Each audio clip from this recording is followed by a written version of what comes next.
It was 2 days packed full of live music, cold craft beers, hot sun, and food and fun at the 15th Annual Blues N Brews Fest at Nashoba Valley Ski Area on August 20th and 21st. WestfordCAT was on hand the second day of the festival to capture some of the event.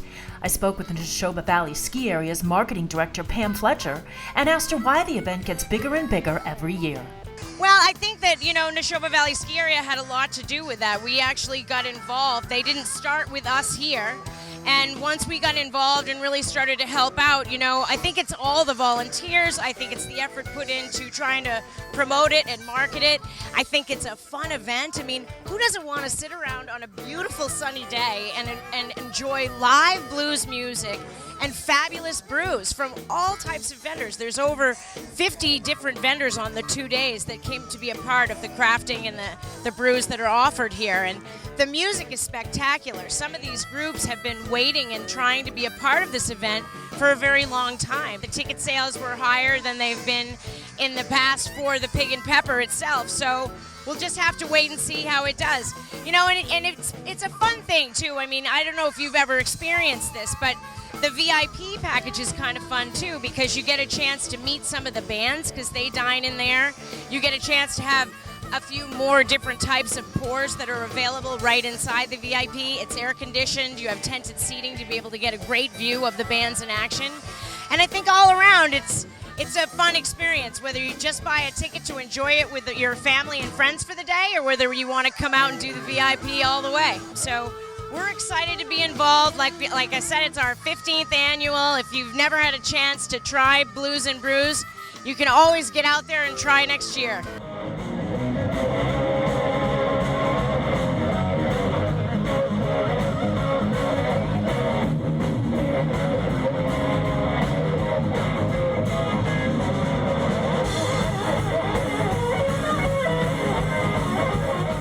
With 11 bands over the course of 2 days, I was wondering who was behind putting together the fabulously varied lineup. I spoke with music organizer John McKinnon, who told me what it takes. About a year's worth of work. Next week I'll actually start on next year. This year was our first year. We had 2 days of blues, and we had 11 bands, 6 yesterday, 5 today. Who you're hearing now is Christine Campbell. She's from Prince Edward Island, Nova Scotia, Canada. And very versatile guitars, piano, fantastic voice. Next up, we're going to have Gary Hoey, and Gary Hoey is very much a rocker. And then at the end of the day, we're going to have Carolyn Wonderland, which is a Texas blues player. So the great part about the entire festival is it's a wide variety of music and styles that people play. So it's a lot of fun. We start with a music budget, and we do the best we can to bring in the best bands we can to attract people to come in. And on average, it's probably $30,000-$40,000 a year that we bring in. In the last 14 years, it was $500,000 so far. That's where we're at. This year, I think we're going to have a bump in that.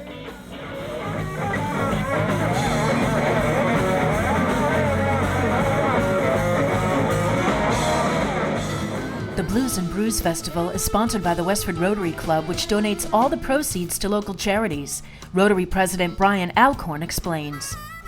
Yeah, so over the past 15 years, this is our 15th festival. We've raised well over $500,000, and anything we make, we put it right back in the community. This year I have our list of our beneficiaries. We're supporting Merrimack Valley Food Bank, the Multiple Sclerosis Society, Habitat for Humanity of Greater Lowell, the Road and Bush Community Center, Westford Historical Society, the Blues Foundation, Rotary International Foundation, Friends Forever, and we're also supporting a lot of different student scholarships as well.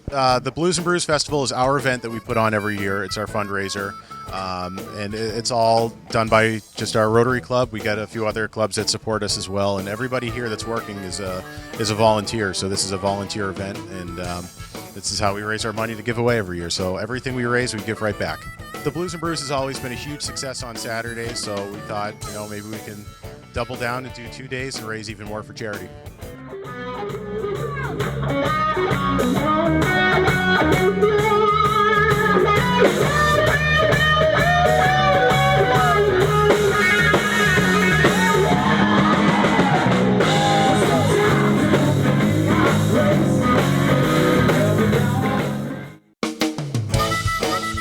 What's a Blues N Brews Festival without sampling some of the local flavors?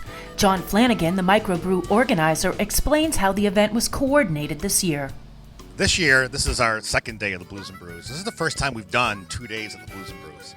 And yesterday we had 3 beer tents going with a lot regional and national brewers. Today is really cool. Today is Beer Geek Brewer Day. So we've got a lot of smaller breweries within a 20-mile radius. A lot of the guys that are manning the brewery stations today are either owners or the head brewers of the brewery. So pretty cool way to come out and see, get in touch with how the beer is made. So a lot of the guys that are here have been with us over the last 10 years. So, in the last 20 years of microbrewing building up, this has been a great venue for them. They're very used to going down to downtown Boston to a beer fest where they're locked in, a large place, no music like this, no food, it's indoors. They have the same clientele that comes every year. What's cool about this is you get a new demographic for these guys, which is the blues music and their fans. They have a whole new captive audience to learn about their beer, and it's outdoors at a beautiful, beautiful location. So they love to come here. So yesterday we had about 35. Today's a little bit smaller. We got about 20.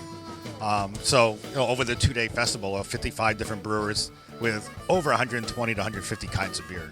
Merrimack Ales out of Lowell, Jack's Abbey out of Framingham, brand new brewery out of Worcester called Flying Dreams Brewery, which Dave Richardson, who used to be the head brewer at Gardner Ale House, that's his new venture.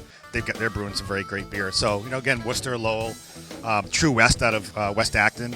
They just opened up a nice brew pub there right on 111. They're here as well. I actually spoke with brewer Russell Carpenter of True West Brewery, and he told me more. So we're brand new, 10-barrel brew house, which makes about 310 gallons. We're also a farm-to-table restaurant, and we consistently have 8 beers on tap, upwards of 10 at some point. We have 12 total, so we'll have 2 guest taps from Massachusetts, including a cider from the guys at Harvard Cider. Becoming a brewer is kind of difficult these days because there are a lot of them.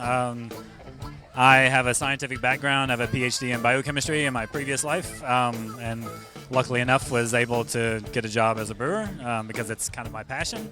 The brewing process, we just extract all the sugars we can from the grains, boil that liquid called wort with hops, add different hops at different times depending on what beer you're doing.